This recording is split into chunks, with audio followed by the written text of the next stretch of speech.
السلام عليكم ورحمة الله تعالى وبركاته. أهلا وسهلا بكم في فيديو جديد. اليوم الفيديو سيكون عن الجليسيد أو السكريات في مادة البيوشيمي أو الكيمياء البيولوجية أو العضوية ولا أدري. إذن مادة أولا البيوشيمي هي مادة سهلة جدا، لكن تبدو لكم من أول نظرة أو من أول درس صعبة ومعقدة، لأن تعودنا على أننا نتطرق إلى هذه العناصر الكيميائية بشكل سطحي، نقول فقط جلوكوز جلوكوز جلوكوز جلوكوز، وفجأة في الجامعة يظهر لنا أن الجلوكوز جزء من السكريات وليس أي سكرية اسمها جلوكوز. هذا هو فقط الفرق. نتطرق إلى الجليسيد après les lipides après les enzymes les acides aminés voilà النيكليوتيد. أشياء بسيطة، مكونات بسيطة تعتمد على الفهم بدرجة الأولى قبل الحفظ، لأن الحفظ يخص بعض الأشياء فقط. إذا نبدأ على بركة الله في هذا الملخص البسيط الذي أعددته après j'ai scanné، ولما وضعته في الهاتف أصبح هكذا مسود في الأعلى. أعتذر عن أتمنى أن تكون الصورة واضحة على ما أعتقد. إذا premièrement on commence par la dénomination أو التسمية. Donc elle a trois origines. On peut nommer les glucides selon le nombre de carbone. إذا عدد الكربونات يؤثر على اسم الجليسيد. Qualité, la qualité du glucose. Donc glu, par exemple glucose, glu c'est doux, facile à se glu doux. ناعم يعني سهل الذوبان. Et aussi elle peut être ou liée à l'origine, comme fruc, le radical fruc, que le sucre est extrait de fruits. هذه la dénomination. Le rôle, elle a un rôle bien sûr énergétique. C'est la source, par exemple, les glucides sont la principale source de l'énergie pour le cerveau, les globules rouges et pour d'autres compartiments dans le corps, et un rôle aussi structurel surtout dans la membrane plasmique, qu'on a déjà entamé ça dans un cours de physiologie. Donc les os ou bien os, c'est l'unité structurelle des glucides. Elle peut être un aldose ou un cétose. Donc aldose et cétose, il se définit selon la présence d'une CHO dans l'aldose et d'une fonction cétone CO dans les cétoses. C'est ça la différence entre les deux. On va aussi voir qu'est-ce que ça veut dire un carbone asymétrique. Carbone asymétrique, il a 4 valences différentes. إذن للكربون 4 روابط، كل رابطة يكون مرتبط فيها عنصر يختلف عن الرابطة الأخرى. هذا ما نقصد بالكربون asymétrique. Le nombre d'isomères. ما معنى nombre d'isomères؟ Les isomères c'est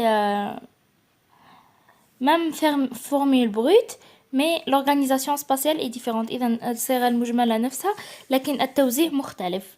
إذن le nombre d'isomères دائما نحسبه 2 أس N هو عدد الكربون أسيمتريك. مثلا لدينا الجلوكوز فيه 6، مثلا فيه 6 كربونات، إذا نبحث عن عدد الكربونات الأسيمتريك فيه.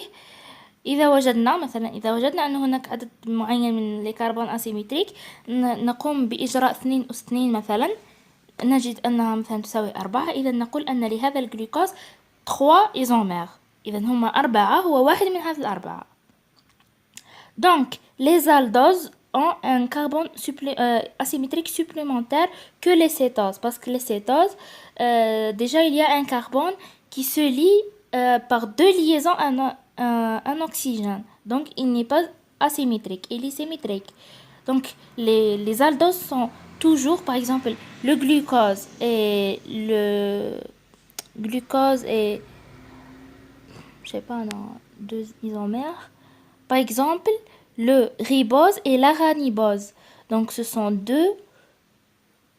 Non. Le glucose et le fructose sont 2 isomères, mais le premier c'est un aldose et le deuxième c'est un cétose. C'est ça. Donc le glucose, il a la même formule brute que le fructose, mais le glucose a un carbone asymétrique supplémentaire que le fructose. Les isomères optiques, il s'agit de la structure DIL.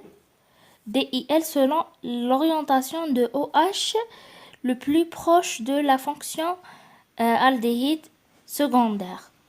C'est ça. Donc, à l'arbre, il faut l'apprendre par cœur. Donc, on commence par exemple par le diglycéraldéhyde. Il est composé par 3 carbones. Après, il peut être un érythrose ou un thyreose selon l'orientation des OH qui se présentent par exemple dans l'érythrose dans le même sens, le thyreose dans deux sens opposés. Donc, après le érythrose, il se divise par exemple en ribose, arabinose et l'autre xylose, lixose, après glucose, cétose. Donc, l'arbre, selon votre faculté, si votre faculté pose des questions sur l'arbre, il faut apprendre l'arbre. Si votre faculté pose des questions sur la structure, il faut se souvenir de structure. هذه الشجرة ستحفظونها مع استمرار حل les TD. Vous allez apprendre cet arbre facilement. Donc maintenant, on passe directement à la synthèse de Kilani. Qu'est-ce que ça veut dire la synthèse de Kilani?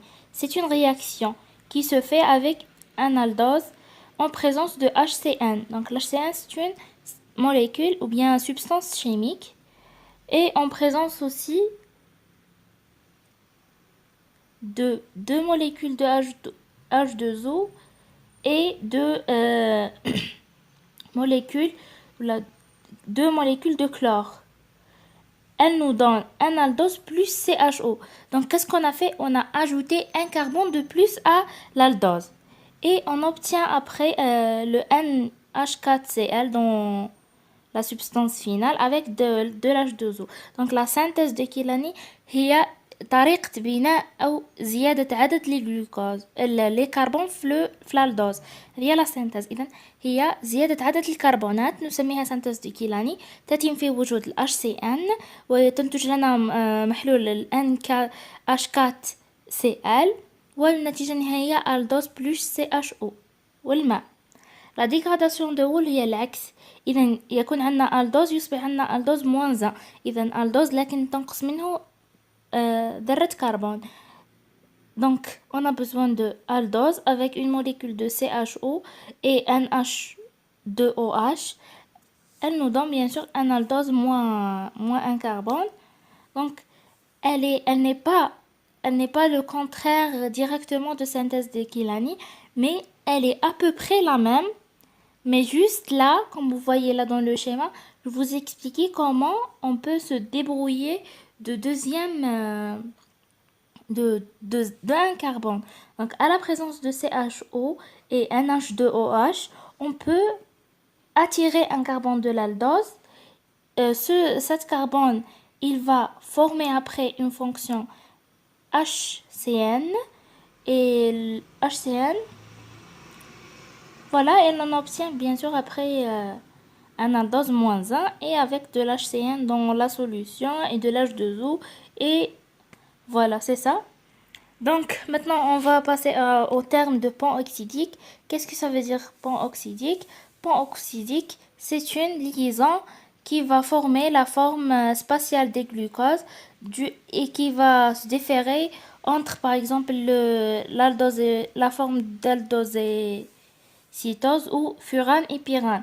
Donc comme vous voyez là, par exemple dans le furane, il y a un pont oxydique par exemple entre le 1 et le 5 et dans le pyrane, le 1 et le 4 et le pyrane de 1 au 5. Donc c'est ça la différence. Donc quel est le rôle de pont oxydique dans les réactions chimiques? Par exemple, on peut ou bien chercher le pont oxydique par le réactif de Schiff. Il peut bien sûr définir le pouvoir rotatoire de l'ose. Donc le pouvoir rotatoire d'un furane n'est pas le même que le pyrane et donc la réaction aussi avec le méthanol, elle est différente. Donc l'ose pont, toujours premièrement, le pont oxydique se fait premièrement avec le premier carbone. Et après, s'il est fait avec par exemple le dernier carbone dans l'ose, on aura un pyrène. S'il est fait avant le dernier, c'est le furane. C'est ça. Donc, on nomme D ou L selon l'orientation de OH le plus proche de CH2 et le plus loin de CH2OH. Donc, CH2OH, c'est une fonction aldéhyde secondaire qui se trouve dans l'extrémité distale de l'os. Si par exemple le OH le plus loin est dirigé vers la droite, c'est D, c'est vers la gauche, c'est L. C'est ça. Voilà. Donc maintenant, il y a d'autres, par exemple, propriétés chimiques qu'il faut savoir dans les glucides. Premièrement, le pouvoir de réduction. La réduction, elle se fait par exemple entre un ase et bien sûr une solution NaBH4 oxydative. On obtient un ositol, donc il y a une fonction ithiol là, donc c'est une molécule à forte oxydité. Voilà. L'oxydation, on peut trouver aussi une oxydation douce, une oxydation forte, forte avec protection, etc. Donc douce, à la présence du iode ou le brome dans un milieu alcalin, on obtient un os onique. Si elle est forte avec le HNO3, donc on obtient un os arique. Donc avec ces deux, donc là j'ai tout écrit, j'ai écrit toutes les fonctions qui se présentent à la fin de réaction et c'est ça c'est ça que vous devez le savoir. C'est les fonctions qui se trouvent à la fin de la réaction et qu'est-ce qu'il y a dans la solution pour qu'elle se passe. Donc par exemple l'oxydation douce, l'iode ou bien le brome. L'oxydation forte c'est le HNO3.